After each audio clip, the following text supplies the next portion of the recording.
आपको अगर कोई कहे आर्ट वर्क लाखों करोड़ों में बेचे जाते हैं, आप बिलीव करेंगे क्या? शायद नहीं करेंगे। अभी उड़ीसा में एक आर्टिस्ट का शो चल रहा है जो बहुत ही नेशनली एंड इंटरनेशनली फेमस है। वो उड़ीसा से बिलोंग करते हैं और उनकी शो में जो पेंटिंग्स है ना, उसका प्राइस लाखों करोड़ों में है। तो हम आज उनसे बात कर रहे हैं कि ये जो शो है वो अपनी होम टाउन में कैसे करने का सोचा और उनका प्रोसेस कैसा था। तो चलिए सुनते हैं।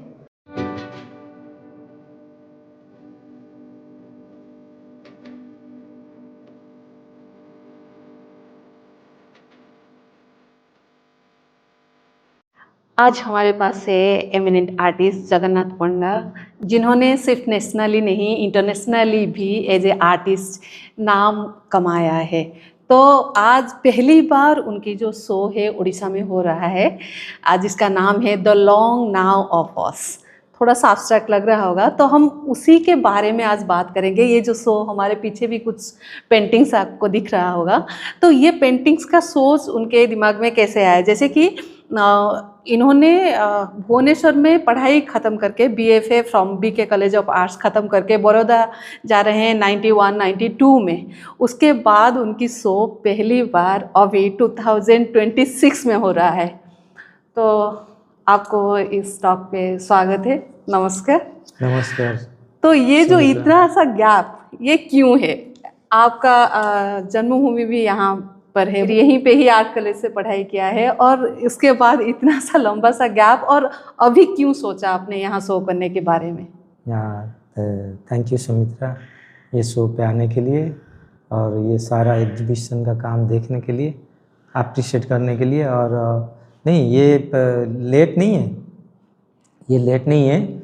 जब मैंने भुवनेश्वर छोड़ के 1994 में मैंने बड़ौदा से पढ़ाई किया, फिर उसके बाद दिल्ली, फिर लेकिन मैं भुवनेश्वर आता रहा। भुवनेश्वर के साथ तो टच में था मैं। यहाँ पे फैमिली रहते हैं, यहाँ पे मेरा फाउंडेशन है। लास्ट 10-11 साल से हम लोग उसको फाउंडेशन में बहुत सारा चीज़ कर रहे हैं, इसलिए मेरा कनेक्शन उसी के बारे में मैं बता दूं, भुवनेश्वर में उत्सव फाउंडेशन ऑफ कंटेम्प्रेरी आर्ट है, जिसको जगन्नाथ पंडा विथ उनके कुछ दोस्त आर्टिस्ट जो दोस्त हैं उनके साथ मिलके एक फाउंडेशन बनाया, ताकि उड़ीसा की जो आर्ट स्टूडेंट है या फिर आर्ट के लिए जो अंडरस्टैंडिंग है उसको बेहतर बनाया जा सके। तो हाँ, इसके कनेक्शन था, लेकिन एग्जीबिशन मेरा नहीं हुआ था। एग्जीबिशन में 1-2 शायद ग्रुप एग्जीबिशन में कहीं से हम लोग मैंने पार्टिसिपेट किया होगा। 1990 में मुझे मिला स्टेट अवार्ड। उसके बाद से मैंने कभी सोलो शो के लिए प्लान था, लेकिन ऐसा अपॉर्चुनिटी नहीं मिला था एक शो। फिर बाद में एग्जीबिशन कैसे सेटअप होता है, प्रॉपर एग्जीबिशन कैसे होता है, उसको प्रॉपर बॉडी ऑफ वर्क कैसे बनाना पड़ता है, ये सब सोचते सोचते बहुत दिन लग गया, क्योंकि उसमें एक सपोर्ट सिस्टम भी चाहिए होता है कि एक एग्जीबिशन लेके आने के लिए। अब लास्ट ईयर क्या हुआ ना, जो यो उड़ीसा है उन्होंने इंटरेस्ट दिखाया कि उन्होंने बोला कि आपका एग्जीबिशन आप लेके आओ, हम सपोर्ट करेंगे। फिर उसमें फिर जब मैंने सुना तो हमने एक उसको इस तरह से डिज़ाइन किया क्यूरेटर शिवदास सेनगुप्ता के साथ। तो एक साधारण एग्जीबिशन नहीं होगा, एक सिस्टम होगा जिसमें मल्टीपल कन्वर्सेशन हो, पेडागॉगिक डिस्कशन हो, एंगेजमेंट हो अलग अलग व्यूअर के साथ, लोगों के साथ, सो दैट ये एग्जीबिशन एक मेमोरेबल रहे। उसके साथ एग्जीबिशन डिज़ाइन कैसे करना है, लाइटिंग कैसे करना है, टोटल एग्जीबिशन स्पेस जो भी हमारे पास है, तो उसको हमने पूरा ट्रांसफॉर्म किया। और ये पर्टिकुलर जितना भी काम देख रहे हैं, तो इसमें बहुत सारा काम वेरी उड़ीसा स्पेसिफिक है, बिकॉज हमारा कल्चर के साथ, क्योंकि आपका जो कनेक्शन उड़ीसा से है, जो उड़ीसा की कल्चर के साथ है, उसी के साथ ये सारे काम। लेकिन लार्जर कॉन्टेक्स्ट में हम बता रहे हैं कि the long now of us एक लार्जर टाइम के बारे में बताता है, और द लिव्ड एक्सपीरियंस जो हमारा लाइफ अभी कैसे चल रहा है, how we reflect our life, और एक कलेक्टिव कॉन्शियसनेस के बारे में बोलते हैं, वो हाउ हम सारे मिल के what are the new future we are building up, what are the how we are responding to our ecology, और चेंजिंग लैंडस्केप, तो कल्चरल जो चेंज होता है उसको कैसे हम रेस्पॉन्ड करते हैं। ये एग्जीबिशन में हमने बहुत डिटेल में बात किया हुआ है। द सेंटर थीम है वो चैरियट। हाँ, वो चैरियट के पास आएंगे हम बात करते हुए, क्योंकि वो सबसे इंटरेस्टिंग काम है इस शो का, जो जितने भी व्यूअर्स आए हैं उन्होंने रिमार्क्स दिया है। पर यहीं भी मुझे पूछना है कि आप तो अभी तक जितने भी शो किए हैं वो सारे गैलरी के साथ किए हैं, तो रिस्पॉन्सिबिलिटी जैसे कि डिस्प्ले का हो, सारे काम सारे रिस्पॉन्सिबिलिटी गैलरी ही लेता है। तो पहली बार आपने ये एक्सपीरियंस किया है कि आपको अकेले भी सब कुछ देखना पड़ा, जैसे कि डेली से सब कुछ आर्ट वर्क को यहाँ पर लेकर आना, ये कितना चैलेंजिंग था आपके लिए, और ये सब आपने, ये एक्सपीरियंस आपका कैसा था? नहीं, बहुत अच्छा है, क्योंकि देखिए मुझे बहुत सारा सीखना मिला है। तो अभी पहले हम प्लान था कि मेरा जो गैलरी है दिल्ली में, उनके साथ एक एग्जीबिशन करने के लिए, जैसे गैलरी का उनका दूसरा कोई प्रोग्राम है, तो उन्होंने ये एग्जीबिशन का मतलब दे नहीं पाए। तो फिर मेरे पास ज़्यादा रिस्पॉन्सिबिलिटी आ गया। लेकिन मैंने इससे में बहुत सारे चीज़ सीखा है, कैसे साथ मिलके एग्जीबिशन को सेटअप करना है। करीब ये एग्जीबिशन बनाने के लिए करीब 3-4 साल का काम तो होगा इसमें, और करीब 30 साल का जो इवोल्यूशन है इसमें दिख रहा है। लेकिन इसमें करीब almost like 100 people are involved. तो यहाँ से कारपेंटर से शुरू करके, स्टूडेंट से शुरू करके, अलग अलग आर्टिस्ट, सब लोग मिलके एक एग्जीबिशन बनाया। तो इसका मीनिंग कुछ अलग होता है। जब एग्जीबिशन गैलरी में होता है उसमें उसका पर्पस अलग होता है। जब पर्पस यहाँ पे जो एग्जीबिशन है उसका पर्पस कम्प्लीटली अलग है, और वो पर्पस का जो फुलफिलमेंट हमको दिख रहा है, क्योंकि ये एग्जीबिशन ख़त्म होने वाला है अभी। करीब more than 3000 people are almost like visited, ऐसा लगता है, क्योंकि लोग पहले जो दिन हैं तो हमारा मोर देन 400 to 500 600 पीपल आए थे। हाँ, फर्स्ट डे, तो अभी तक तो मोर देन 3000 पीपल ऑलरेडी हाँ। Seen this exhibition. और लोगों का इंटरेस्ट भी है देखने के लिए। और यहाँ का भुवनेश्वर में ऐसे लगता है कि हमें आर्ट के बारे में समझ नहीं है, लेकिन जो ऑर्डिनरी पीपल, जो लोग कभी आर्ट नहीं देखें, वो बहुत इंक्वायरी करते हैं, काम के बारे में पूछते हैं, काम के सारे चीज़ को देखते हैं, क्यूरियस हैं जानने के लिए। वो बहुत बड़ा अच्छी चीज़ है एक सिटी के लिए, एक भुवनेश्वर जैसा। हाँ, भुवनेश्वर जैसे एक सिटी के लिए यहाँ पर जो प्रॉपर गैलरी स्पेस है नहीं, जब तब आपको यहाँ पर जो ललित कला एकेडमी में, जैसे कि पहली बार शायद मुझे लग रहा है कि ये कारपेटिंग हुआ है, तो इसको जब हम एक नेशनली या इंटरनेशनली एक एग्जीबिशन से कंपेयर करते हैं, तब हमें देखना पड़ता है कि भुवनेश्वर में ऐसे गैलरी है ही नहीं। तो इसको जो ट्रांसफॉर्मेशन करना, या आपके इस बारे में सोच क्या है, ऐसे गैलरी होना चाहिए ताकि जिसमें जो हमारा कंटेम्प्रेरी आर्टिस्ट है या फिर जो भी आर्टिस्ट है वो एक प्रॉपर एग्जीबिशन कर सके, जो नेशनली इंटरनेशनली उनके साथ भी compete कर सके। नहीं, लास्ट 10 साल से प्रयास था कि अच्छा है गैलरी बने। देखिए हम यहाँ पे अभी जो गैलरी में एग्जीबिशन कर रहे हैं, एक कन्वर्टेड है। गैलरी पर्पस में ही बना नहीं था, एक स्टूडियो पर्पस में बना था ललित कला एकेडमी में। लेकिन जब स्टूडियो में पर्पस में बनता है उसका पर्पस अलग होता है, उसका फ्लोरिंग ठीक नहीं होता है, उसका लाइटिंग अलग। जब कन्वर्ट करें तो हमें चाहिए एक जो एग्जीबिशन को कंटेन करने के लिए एक इंटरनेशनल स्टैंडर्ड में उसको प्रॉपर डिस्प्ले करने के लिए, तो ये सारे चीज़ तो साथ में आएगा कि कहाँ से कैसे पेंट करना है, कौन सा वर्क को कितना लाइट चाहिए, कौन सा वर्क कैसे डिस्प्ले होना है, ये थोड़ा क्यूरेटोरियल प्रैक्टिस में आता है। तो हमने सोचा कि ये जो नीचे जो इसका जो टाइल्स है ये इतना रिफ्लेक्टिव है, ये यहाँ पे ऐसे एग्जीबिशन नहीं हो पाएगा, तो हमने उसको पूरा फ्लोरिंग को चेंज करवा दिया। एटलीस्ट वो जो चैरियट का काम है उसके पास तो बहुत रिफ्लेक्टिव होता है, इसका काम का जो डेप्थ है वो नहीं मिलता। हाँ, तो फिर हम वही चैरियट के काम के बारे में बात करेंगे। ये जो काम है, मुझे लग रहा है आप लास्ट टाइम आए थे पहली बार शायद रथ यात्रा देखने के लिए पूरी, इसी से तो इंस्पायर नहीं है, थोड़ा सा आप मोटिवेटेड उसी से फील किया है क्या? मतलब ये तो कम्प्लीटली डिफरेंट है, जैसे कि आपने किया कि टाइम स्पेस सबको इसमें आपने रखने की कोशिश किया है। नहीं, डेफिनेटली, बिकॉज व्हेन यहाँ पे 3 चीज़ बहुत इम्पोर्टेंट है, मीथ, मटेरियल और मेमोरी के बारे में बहुत सारी चीज़ें। साइक्लिकल टाइम के बारे में बताता है कि एग्जीबिशन में कंटिन्यूसली वो आइडिया को कंटिन्यूसली रिफ्लेक्ट करता है। तो रथ यात्रा जब मैंने देखा था, मुझे लगा कि एक यूनिक कल्चरल एक्सपीरियंस है हमारा, कभी से सदियों से होते आ रहा है। तो मैंने देखा कि एक रथ यात्रा जैसे एक अच्छा इंटरेस्टिंग आइडियाज़ है, इस सोसाइटी का हर तरह का लोग इकट्ठा आ जाते हैं, एक ही रथ को लेके जाते हैं जगन्नाथ जी को, हाँ। तो एक कॉमन लगता है कि मुझे लगा कि हम सारे कॉमन डेस्टिनी पे जा रहे हैं, हमारा सबका डेस्टिनी एक है।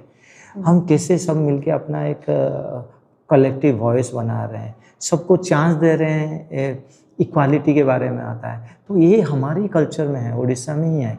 तो ये अगर इंटरेस्टिंग तो है, तो मैंने सोचा कि ऐसा नहीं है कि हम उसी से इंस्पायर होके एक लिविंग आर्काइव हम बना लें, जिसे रथ जैसा भी लगे, लेकिन लगेगा कि सबका कंट्रीब्यूशन है कलेक्टिव। उसमें क्या है कि हमने 10 साल का फोटोग्राफ्स है जो उड़ीसा से शुरू करके बाहर से अलग अलग गुड़गांव से, दिल्ली से, जो जगह पे हमने गए थे वहाँ पे, वहाँ से सारे फोटोग्राफ हमने यूज़ किया। 10 साल का फोटोग्राफ आर्काइव्स। उसमें एक इम्पोर्टेंट एलिमेंट है वो डांसर, ओडिसी डांसर उसमें भी होगा। उसमें साथ बहुत सारे ऑब्जेक्ट हैं जो टॉय से शुरू करके फाउंड ऑब्जेक्ट वो रथ के अंदर है। तो लोग जो व्यूअर है वो बहुत क्यूरियस है, वो कैसे क्या है, कहीं पे है इसमें, क्या हम कैसे किसी से रिलेट कर पा रहे हैं हाँ, कि नहीं, तो उसमें ये सब देखने की कोशिश ढूंढते हैं क्या अपने एग्जैक्टली साथ कुछ रिलेटेबल मिल जाएगा। कोई बोलता है ये तो पुरी का गामछा है, कोई बोलता है ये तो संबलपुरी साड़ी है, ये लिविंग आर्काइव्स है, वहाँ पे बुक्स है। हमने सारे राइटर से एक एक किताब कलेक्ट करके उसके अंदर रख दिया, तो सबका जो कलेक्टिव आइडियाज़ और एस्पिरेशन है वो उसमें दिखता है। चैरियट में बहुत सारे जगह में ना ऐसे आपको चावल देखने को मिलेगा, उसके पीछे आप एक बता रहे थे कि क्यों लिया था उसको। बेसिकली यहाँ पे ना ये chariot almost like a living archives. It's the title called the world we drift together. तो ड्रिफ्ट टुगेदर में तो बहुत सारे ऐसा चीज़ है ना वो इम्पोर्टेंट है हमारा कल्चरल लाइफ के लिए। तो इसमें हमने क्या किया ना, we collected lot of rice is a very important integral part of our culture.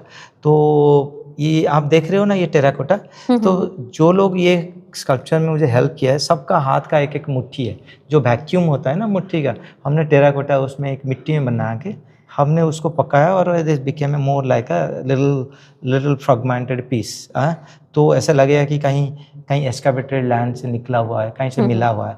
तो उसके साथ साथ चावल है, तो चावल जैसे हम देखते हैं कि पूरी में कनेक्ट करने थे, जैसे निर्माल्य होता है, the chawal as a part of sharing knowledge. Rice का स्टोरी बहुत है, तो हम पास्ट हिस्ट्री में जब जाते हैं मुट्ठी में देते मुट्ठी हैं। एक जब कोई आता है ना बोल रहा था एक मुट्ठी चावल दे दो, बट चावल is only not for the for the hunger, but also sharing a knowledge or understanding or caring someone to that. So इसीलिए हमारे पास love. So इसीलिए हमेशा चावल एज जो नॉलेज और द करेंसी जैसा हम भी देखे हुए हैं। तो इसके साथ कनेक्शन है कि नाव के ध्रुवीकरण, उड़ीसा में एक फेमिन हुआ था, उसका कॉन्टेक्स्ट में मैंने ये सोचा कि reimagine the story of what how the food is important for us. It is allowing people to see inside to outside, outside to inside, allowing visitor to be a part of the chariot or be outside of the chariot.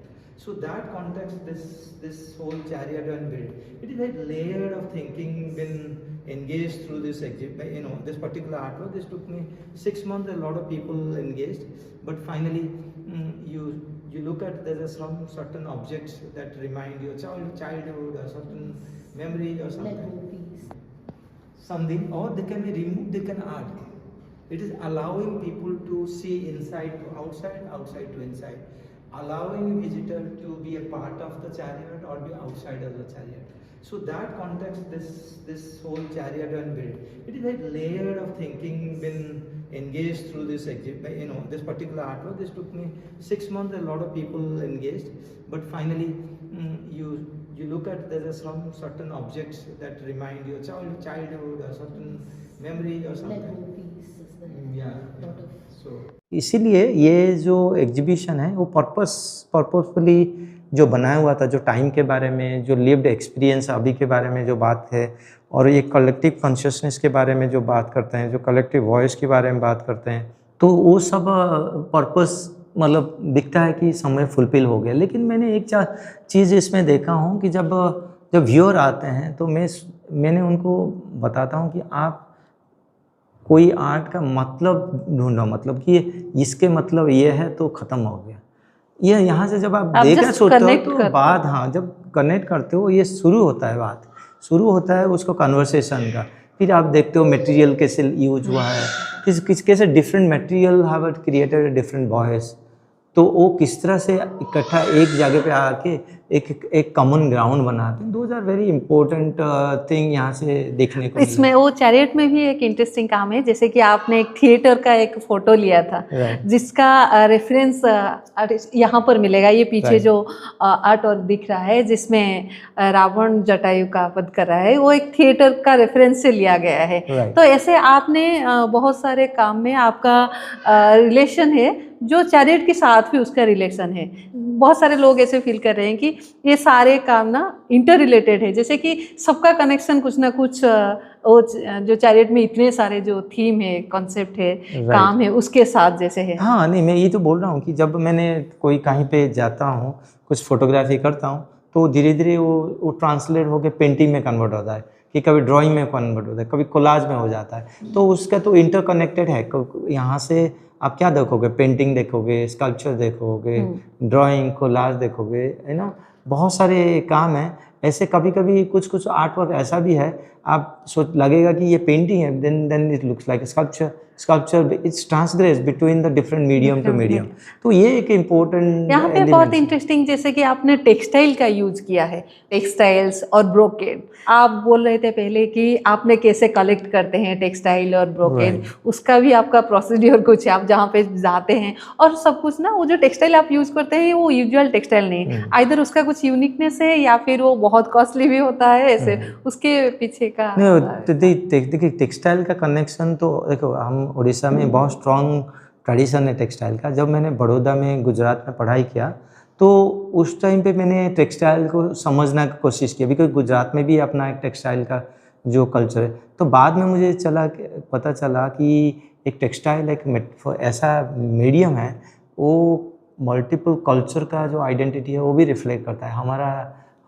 हम किस तरह से लोग हैं, कैसे सोचते हैं, हम कैसे देखते हैं, वो चीज़ को भी इम्पोर्टेंट रहता है। फिर मैंने लंदन के आने के बाद टेक्सटाइल के ऊपर ज़्यादा काम जब करना आप शुरू किया। रॉयल कॉलेज ऑफ लंदन में हाँ, जब पढ़ाई पढ़ रहे किया थे, तब टेक्सटाइल का कुछ यूज किए थे वहाँ के मैंने काम कुछ में? ड्राइंग बनाया था। तो फिर मैंने क्या किया था ना, टेक्सटाइल को डीकंस्ट्रक्ट किया था। जैसे एक वर्टिकल हॉरिजॉन्टल लाइंस है, जब तो धागा मिलके फिर एक पैटर्न जिसको ताना बाना कहा जाता है। बनाता है। तो फिर हम कबीर ने भी ताना बाना के बारे में बहुत सारे चीज़ बताया।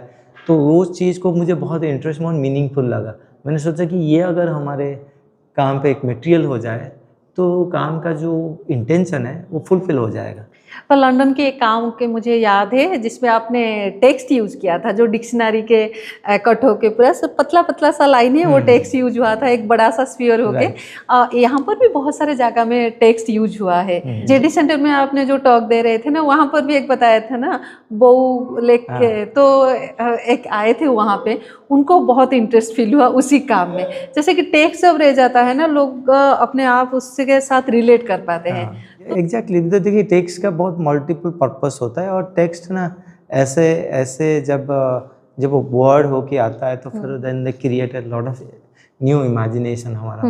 वो जो कॉन्टेक्स्ट में वो टेक्स्ट यूज होता है, तो उसका भी पर्पस चेंज हो जाता है वर्ड का। तो टेक्स्ट का एक पर्टिकुलर ऐसा नहीं है कि वो एक ही मतलब है, ये कौन सा कॉन्टेक्स्ट में यूज है। यहाँ से बहुत सारा टेक्स्ट यूज हुआ है। इवन मैंने एक वर्ड का यूज किया हूँ काम पे, कॉल्ड फेथ। फेथ को अलग अलग डीकंस्ट्रक्ट करके, ये वाला जो पीछे एक लाइन का काम दिख रहा है, फिर करके ईच अल्फ़ाबेट के ऊपर मैंने काम किया। फिर बहुत सारे टेक्स्ट ऐसे कोलाज काट के, देखो गार्डनिंग बुक से हमने कोलाज किया हुआ है, तो नेचर के ऊपर, जैसे कि प्लांट के, एनवायरमेंटल इशू के ऊपर बहुत सारे टेक्स्ट हैं। तो ज़्यादा काम इस तरह से ही है। आप ऐसे कुछ मेमोरी आपकी काम की थ्रू आप बताएंगे जब आप वो काम कर रहे हैं, जैसे कि आप बता रहे हैं ना, बहुत सारे रिलेवेंस उड़ीसा के साथ हैं, तो ऐसे क्या एक मेमोरी इमीडिएटली आप जैसे काम करते वक्त ऐसे कुछ मेमोरी था जो ऐसे अचानक से सरफेस में आ जाता है ना, ऐसे कुछ मेमोरी आया था? जैसे कि वहाँ पर बहुत सारे मेमोरी फोटोग्राफ्स यूज हुआ है काम करते वक्त, ऐसे कुछ पुराना याद ऐसे आ गया है, ऐसे कुछ हुआ है? नहीं, बहुत सारे मेमोरी है बिना, ये पूरा एकदम सारे मेमोरी इट्स काइंड ऑफ इकट्ठा आ गए, और दे स्टार्टेड हैविंग कन्वर्सेशन।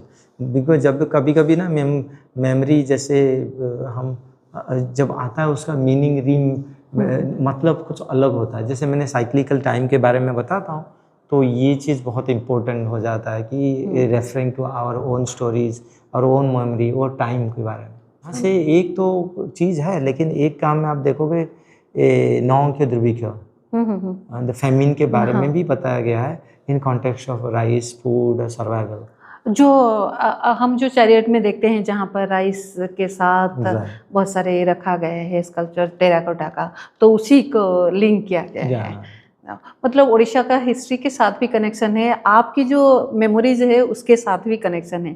तो यहाँ पर शो करने के बाद पहली बार आपकी अपनी जगह में शो करने के बाद आपको कैसा लग रहा है? बहुत अच्छा, बिकॉज मैं इतना ओवरवेलमिंग मतलब जो रिस्पॉन्स है ना यहाँ पे मैंने कहीं पे भी नहीं देखा था। तो एक इम्पोर्टेंट शो है मेरे लाइफ में, और मैं बहुत सारे लोगों से मिला यहाँ पे। इसका पर्पस नहीं था एग्जीबिशन करने के लिए, यहाँ पे हमने वर्कशॉप करवाया, स्टूडेंट को बुला के स्टूडेंट के साथ एंगेजमेंट किया, पब्लिक के साथ मिले हम लोग। एक पब्लिक डिबेट था हुआ था साइक्लिकल टाइम के ऊपर, जहाँ से हमारा राइटर प्रेमजीत आचार्य से प्रोफेसर प्रदोष मिश्रा आए थे। तो अभी फिर इसका क्लोजिंग सेरेमनी होगा, जब इम्पोर्टेंट बुक रिलीज़ हुआ रमाकांत सामंतरायकर। तो बहुत सारे इवेंट था ये exhibition, that's why it's exhibition going to be very important. और 27 पे जब क्लोजिंग होगा उसके बारे में कन्वर्सेशन होगा, बातचीत भी होगा। It's fulfilled its own purpose. हाँ, बहुत सारे इवेंट के साथ, जैसे कि स्टूडेंट के साथ जो आपने इंटरेक्शन किया, तो उनको एक एक्सपोजर मिला देखने के लिए कि इंडिया में जो आर्ट फील्ड है वहाँ पे क्या चल रहा है, या फिर जो एक एमिनेंट एंड सक्सेसफुल आर्टिस्ट है वो कैसे काम कर रहे हैं, वो देखने का और उनको जानने का जो मौका मिला। जो बुक के बारे में हम बात कर रहे थे, यही बुक है, तो दिस इज द बुक। हाँ, रूपकथार रूपकार जगन्नाथ पण्डांक जीवन दर्शन सृजन। So this book is about the artist himself, written by Ramakant Samantray. He is a artist and writer also. तो इस बुक में 3 चैप्टर है, हम जल्दी से जल्दी इसको इंग्लिश में करने की भी कोशिश करेंगे, जिसमें जो जगन्नाथ पन्ना का जो जर्नी है, वो कैसे एक सक्सेसफुल आर्टिस्ट बने, वो पूरा लाइफ है उनका।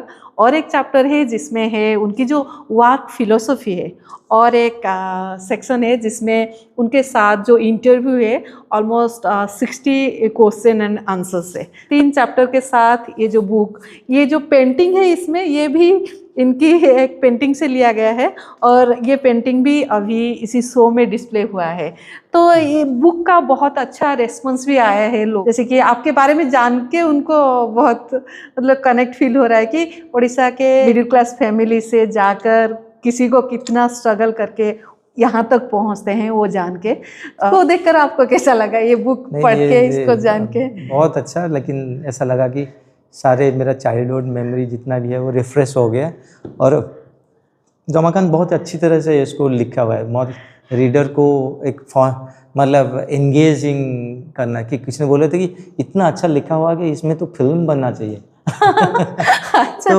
तो बेसिकली ऐसा मेरा पहला बुक है इस तरह का पब्लिश हुआ है। अदरवाइज कैटलॉग तो हमने बहुत बनाया है ओडिशा में, ऐसे फुल फ्लेज बुक के हिसाब से भी कि किसी आर्टिस्ट के बारे में वो पहला है। मतलब बहुत सारे बुक्स है अदर्स एरिया में जो काम किए हैं उनके बारे में, पर एक कंटेम्प्रेरी आर्टिस्ट के बारे में शायद ऐसा फुल फ्लेज एक बुक भी पहली बार हुआ है। तो आपको ऐसे और कुछ रिमार्क याद है, जैसे कि आपने बोला कि इसके ऊपर तो फिल्म होना चाहिए, और किसी ने बोला था कि पढ़ के मुझे रोना आ गया? नहीं, हर एक एक्सपीरियंस का एक अच्छा पहलू होता है। उसमें हम जब डिटेल जाते हैं, अगर जानते हैं, तो ये एक लेसन है, फन है पढ़ने के लिए। It's not but it's very it's good book to look at, not only story but critical understanding के बारे में, आर्ट की कैसे परसीव करना है, कैसे देखना है, कैसे एक आर्टिस्ट का कैसे ग्रोथ होता है, ये सब लिखा हुआ है उसमें। अच्छा, इसमें एक इम्पोर्टेंट क्वेश्चन है कि भुवनेश्वर में आर्ट मार्केट है नहीं, जैसे हम सबको पता है, पर ऐसे कोई बड़े आर्टिस्ट का शो भी यहाँ पर नहीं हुआ था। आपके शो हो रहा है, और बहुत सारे लोग जो अफोर्ड कर पाएंगे वो भी आ रहे हैं देखने के लिए, वो खरीदने की भी कोशिश कर रहे हैं। कुछ खरीदे भी हैं। तो आपको लग रहा है क्या ऐसे होगा तो जो हमारा नए जनरेशन की जो आर्टिस्ट हैं उनके लिए कुछ बेनिफिट होगा, ताकि एक मार्केट क्रिएट होगा, या फिर ऐसे अगर हम और कई सारे शो बड़े बड़े आर्टिस्ट के साथ अगर करते हैं उड़ीसा में, एक आर्ट के लिए एक अवेयरनेस क्रिएट होगा और एक आर्ट की मार्केट भी तैयार जरूर होगा। जरूर जरूर, क्योंकि नहीं बहुत सारे अलग अलग टाइप के लोग आए हुए हैं देखने के लिए और इंटरेस्ट भी है। ऐसा उड़ीसा में मुझे पहली बार लगा कि जो इकोसिस्टम में ऑलरेडी एग्जिस्ट है वो हमें चाहिए कि वो कनेक्टिंग डॉट सारा कनेक्ट होना चाहिए, तब जाके जैसे दिल्ली में और बॉम्बे में कहीं पे भी अलग अलग सिटी में कुछ कुछ होता है आर्ट एक्टिविटी, यहाँ पे भी हो जाएगा। हो जाएगा। आजकल हैदराबाद बेंगलोर सब चारों तरफ भी आर्ट का माहौल बहुत अच्छी तरह से, आर्ट का जो अप्रिशिएशन बहुत आगे गया हुआ है। उड़ीसा में भी, भुवनेश्वर में भी होगा पक्का। तो मैं यहाँ पर, अगर आप उड़ीसा से हैं तो या फिर भुवनेश्वर से हैं, तो आपको बताना चाहूँगी कि उत्सव फाउंडेशन में बहुत सारे ऐसे एक्टिविटीज़ यंग आर्टिस्ट को लेकर, और जब बाहर से कोई आर्टिस्ट है आते हैं उनके साथ इंटरेक्शन को लेकर बहुत सारा एक्टिविटीज़ होता रहता है। जगन्नाथ पंडा भी जब आते हैं स्टूडेंट के साथ इंटरेक्शन करते रहते हैं, वर्कशॉप करते रहते हैं। तो आप हमारा जो वेबसाइट है वो लिंक में दिया गया है, आप देख के उसको फॉलो कर सकते हैं, या फिर जो एक्टिविटीज़ आगे होगा उसको ज्वाइन भी कर सकते हैं। जगन्नाथ पंडा को आज की इस कन्वर्सेशन में ज्वाइन करने के लिए बहुत बहुत धन्यवाद। थैंक यू, नमस्कार।